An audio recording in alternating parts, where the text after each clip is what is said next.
Everyone, আশা করি সবাই ভালো আছেন। আজ এই ভিডিওটা শুধুমাত্র তাদের জন্য যারা নেদারল্যান্ডে নতুন আসছেন।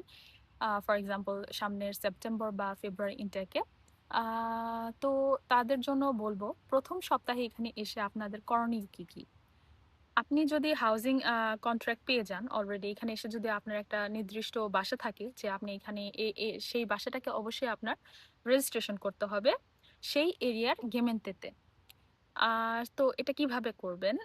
আপনি কিন্তু এটা অবশ্যই বাংলাদেশে থাকতেও করতে পারেন। যদি আপনি অলরেডি বাসার কন্ট্রাক্টটা পেয়ে যান, তাহলে সেটা আপনি বাংলাদেশে থাকা অবস্থায়ও অ্যাপয়েন্টমেন্টটা নিয়ে রাখতে পারেন। যেন আপনি নেদারল্যান্ডে আসার সাথে, সাথে ১ম সপ্তাহেই যেন আপনি গেমেন্টাতে গিয়ে আ আম ইন্টারভিউটা দিয়ে বিএসএন এর জন্য এপ্লাই করতে পারেন। গেমেন্টার ওয়েবসাইটে যাবেন, সেইখানে গিয়ে আপনি অ্যাপয়েন্টমেন্টের জন্য এপ্লাই করবেন। আপনি যে এরিয়ায় হাউজিং পেয়েছেন সেই এরিয়ার গেমেন্টা সার্চ দেবেন। এরপর আপনি তাদের অফিসিয়াল ওয়েবসাইটে যাবেন এবং অবশ্যই ট্রান্সলেট করে নেবেন পেজটাকে। তারপর আপনি এখানে সার্চ দেবেন রেজিস্ট্রেশন ফ্রম অ্যাড্রেস আননোন। এরপর আপনি মেক অ্যান অ্যাপয়েন্টমেন্টে ক্লিক করবেন এবং এখানে আপনার লোকেশনটা দিবেন, আপনি কবে অ্যাপয়েন্টমেন্ট নিতে চাচ্ছেন এবং কয়টার দিকে আপনি অ্যাপয়েন্টমেন্ট নিতে চাচ্ছেন এই ইনফরমেশনগুলো দিয়ে দিবেন।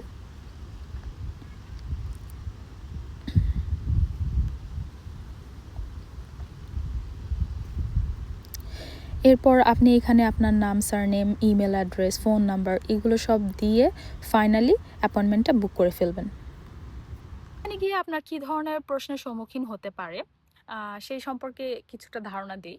প্রথমত আপনাকে খুবই সিম্পল কোয়েশ্চেন করবে, নাথিং কমপ্লিকেটেড। আপনার ডেট অফ বার্থ, আপনি কি পারপাসে এখানে এসেছেন, কতদিন থাকবেন, আপনার ইউনিভার্সিটি কোথায় বা আপনি কোথায় জব করছেন, এই ধরনের কোয়েশ্চেন।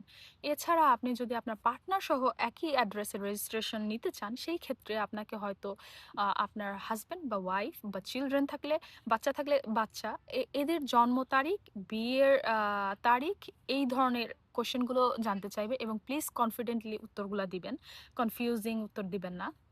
আর হচ্ছে অবশ্যই অবশ্যই আপনার সাথে আপনার বাসার যে কন্ট্রাক্ট সেইটা রাখবেন, পাসপোর্ট রাখবেন, আপনার ম্যারেজ সার্টিফিকেট, বার্থ সার্টিফিকেট, বাচ্চার বার্থ সার্টিফিকেট, এই ইনফরমেশনগুলো অবশ্যই ক্যারি করবেন নিজের সাথে। এগুলো সব ওরা জেরক্স কপি করে আপনার নামে একটা ফোল্ডার করে এগুলো ওরা গেমেন্টেতে জমা রাখে। কয়েকদিন সময় লাগবে। তারপরে আপনি যেই বাসার অ্যাড্রেসটা রেজিস্ট্রেশন করেছেন সেইখানে একটা চিঠি আসবে আপনার বিএসএন নাম্বার সহ এবং এই বিএসএনটাই হচ্ছে মূল। এই বিএসএনটা পাবার পরই আপনি জিআইডির জন্য এপ্লাই করতে পারবেন, ব্যাংক অ্যাকাউন্টের জন্য এপ্লাই করতে পারবেন, ট্রান্সপোর্ট কার্ডের জন্য এপ্লাই করতে পারবেন, হেলথ ইন্স্যুরেন্সের জন্য এপ্লাই করতে পারবেন। সুতরাং আপনার ১ম উইকেই এটা খুবই দরকার করে নেওয়া। এই তো। এরপরের ভিডিওগুলোতে আমি চেষ্টা করব উম আ আর বাকি যে টপিকগুলো আমি এইমাত্র বললাম সেগুলোকে কভার করার চেষ্টা করব। তো till then stay tuned.